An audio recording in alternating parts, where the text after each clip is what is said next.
Manggarai Barat beserta Forkompinda Manggarai Barat. Yang kami hormati Ketua DPRD Manggarai Barat. Kami ucapkan selamat sore dan selamat datang di Rumah Susun Polres Manggarai Barat.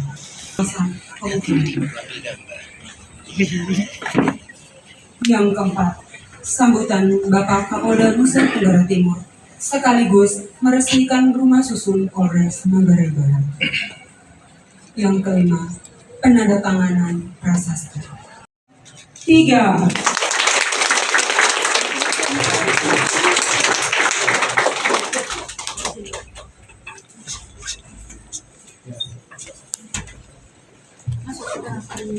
Yang minyak langsung penghuni. Tidak punya rumah. Karena sudah ditempati, kita mempersilahkan kita.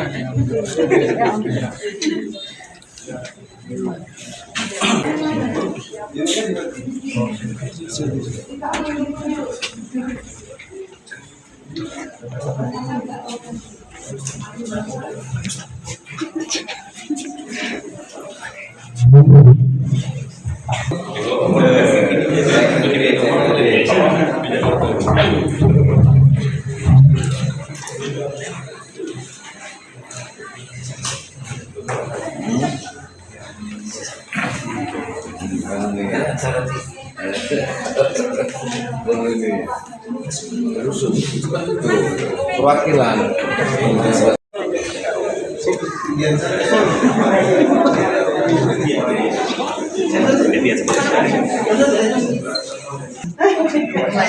Tapi Bapak siapkan dulu.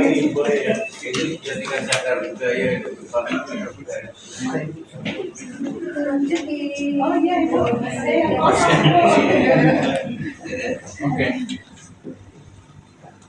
Ini function roomnya untuk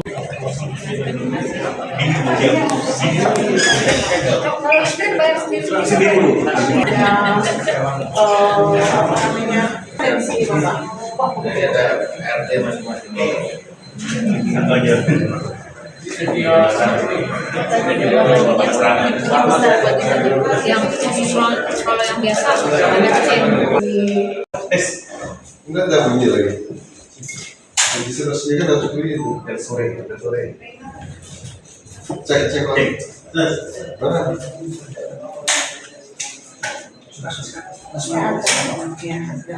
Itu mati malah. Yang di atas malah mati. Tes.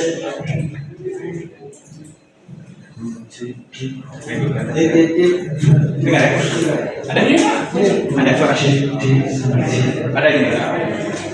Coba bilang jangan lupa bayar iuran. Selamat siang, jangan lupa bayar iuran.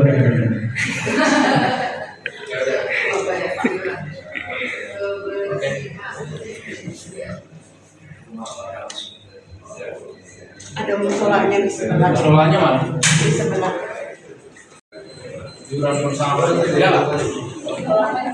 Aman dan air untuk ini dan segala macam. Berapa iurannya? 40. Ada sementara 30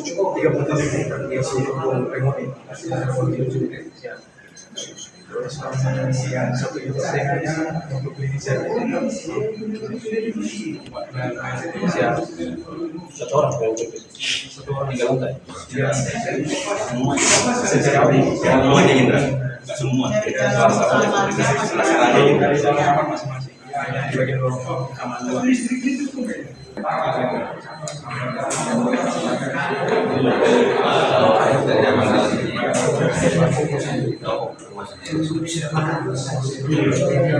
Yang saya isi 2 minggu itu 200. 2 minggu 200. Kamu ketuanya kan?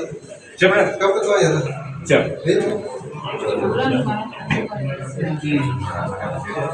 Sebulan berarti 500.000 untuk listrik. Kalau izin, biasanya kalau saya Ya,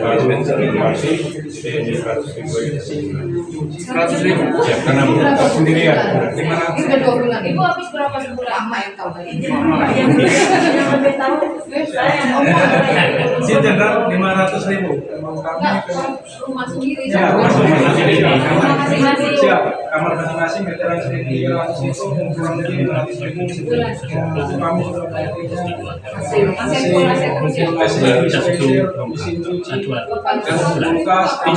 Izin hujan istri saya di Ruteng, jadi saya sendiri. 500 ya.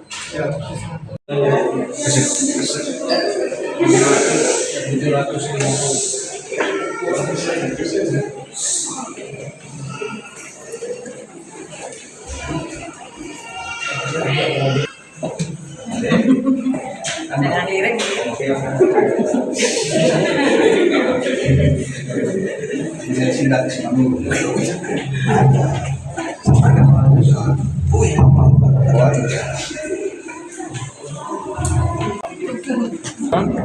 Dari 44 unit rumah tipe 36 yang sudah lengkap di dalamnya 2 kamar, 1 kamar tamu, kemudian 1 kamar cuci dan dapur, serta 2 dapurnya ya, ruang cucinya ada juga, dan sudah lengkap dengan perabotan mobilnya dan tinggal masuk saja. Dari 44 ini sudah dihuni 37. Nanti saya kira Pak Kapolres akan memilih lagi siapa yang paling pas untuk menempati. Nah, tadi saya bicara-bicara dengan anggota bahwa mereka harus memelihara bangunan ini, kebersihannya, kelengkapan-kelengkapan yang ada di dalamnya juga harus dipelihara, baik itu bulanan maupun kebutuhan-kebutuhan kebersihan lainnya, pemeliharaan taman dan segala macam mereka harus dikoordinir oleh pengurus untuk membiayai hal itu. Dan saya kira tadi biayanya sangat murah dan sangat terjangkau dibanding mereka tinggal di luar. Nah, ini saya kira yang luar biasa, dan saya mengucapkan terima kasih kepada Kementerian Perumahan dan Kawasan Pemukiman, kemudian kepada yang mewakili di wilayah ini, baik penyediaan sarana perumahan, dan saya kira berjenjang sampai kepada ke atas yang sudah mewujudkan bangunan rusun ini yang sudah ditempati oleh anggota Polri, karena mereka banyak kasus Penangkapan Kapolres nggak ada? Ya begini, sebagaimana kebijakan Bapak Kapolri terhadap anggota polisi yang melakukan pelanggaran, Bapak Kapolri tidak pernah pandang bulu. Mau itu apa jabatannya, mau apa, itu akan dilakukan penindakan sebagaimana aturan yang ada. Kapolres Ngada yang ex Kapolres Ngada sekarang sudah dilakukan penindakan, pemeriksaan dan penahanan di Mabes Polri, dan kami juga secara pidana umum sudah ditentukan, sudah dijadikan sebagai tersangka untuk tindak pidana perbuatan kekerasan seksual terhadap anak dan tindak pidana narkoba. Dia akan dibawa, tetap akan dilakukan penahanan di Mabes Polri. Untuk pidana umumnya sudah berapa saksi yang diperiksa? Untuk pidana umum sudah banyak yang diperiksa. Saksi-saksi baik itu para pendukung yang langsung maupun yang ada kaitannya, jumlahnya saya kira berkembang terus ya, sesuai dengan temuan-temuan kita di lapangan. Kapolres kan mengajukan banding terhadap kegiatan dari Polri. Nah, itu hak dari setiap anggota melakukan banding dan segala macam. Ya, itu juga nggak bisa dinafikan juga. Kalau dia membela dirinya juga tetap menjadi hak setiap orang. Bagaimana di peradilan. Pak, sekarang kan kasus terkait perempuan dan anak itu kan lagi tinggi di NTT, Pak. Nah, bagaimana sikap Polda ke depannya? Nah, memang begini nih. Ini perlu dicatat oleh rekan-rekan semuanya, diketahui oleh masyarakat. Setelah saya menjabat di sini di NTT, ada 4 kasus yang menjadi sorotan penting ya. Yang pertama adalah kasus kejahatan yang berkaitan dengan kekerasan ya, pembunuhan, perkelahian, penganiayaan, pencurian dengan pemberatan dan pencurian dengan kekerasan itu menjadi urutan pertama yang paling tinggi ya di NTT. Yang kedua adalah kejahatan penyimpangan di dalam keluarga. KDRT yang kita sebut dengan domestic violence ya. Itu yang kedua. Ini termasuk di dalamnya bagian dari situ. Padahal penyimpangan seks, KDRT, ada bapak yang membunuh anak, ada anak yang membunuh bapak, ada bapak seperti penipuan, kemudian kejahatan-kejahatan, kenakalan yang lainnya. Itu menjadi 4 kejahatan yang menjadi prioritas kami di NTT ya. Terhadap pertanyaan tadi yang disampaikan bagaimana langkah-langkah kami, maka kami akan terus bekerja sama dengan semua lembaga-lembaga sosial dan pemerintah daerah ya. Karena kalau lembaga sosial tidak bergerak bersama, maka itu juga akan sulit bagi kami, bagi kita semua untuk menyelesaikan persoalan, terutama yang nomor 2 tadi. Karena peran dari lembaga sosial keagamaan, lembaga sosial masyarakat, kemudian pembimbingan yang terlaksana di sekolah-sekolah, kemudian di kumpulan-kumpulan masyarakat RT/RW juga harus berperan aktif, karena kejahatan ini kan kejahatan yang tersembunyi yang terjadi di rumah. Kita nggak bisa menjangkau semuanya kecuali muncul di permukaan. Ada atensi ke Polres juga Pak, karena ada keluhan dari masyarakat bahwa penanganan kasus kekerasan seksual di Polres juga terkesan lamban.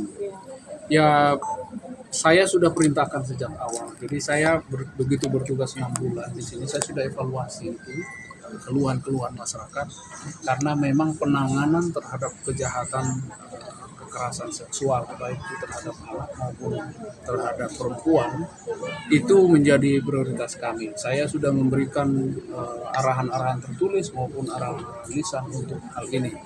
Nah, perlu saya sampaikan pada rekan sekalian, untuk menangani kasus ini sangat tergantung kepada keterbukaan kedua ya, pelaku dan segala macam, kemudian saksi-saksi yang lain, karena ini kan biasanya saksinya juga minim.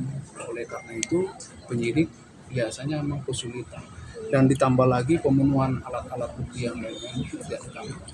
Oleh karena itu mungkin ada kesannya di satu tempat atau di tempat tertentu sulit, tapi itu kasuistis ya. Secara umum memang kalau pemenuhan alat buktinya bisa dilakukan dengan cepat, maka secepat mungkin akan dilakukan pemenuhan berkasnya untuk diajukan ke jaksa.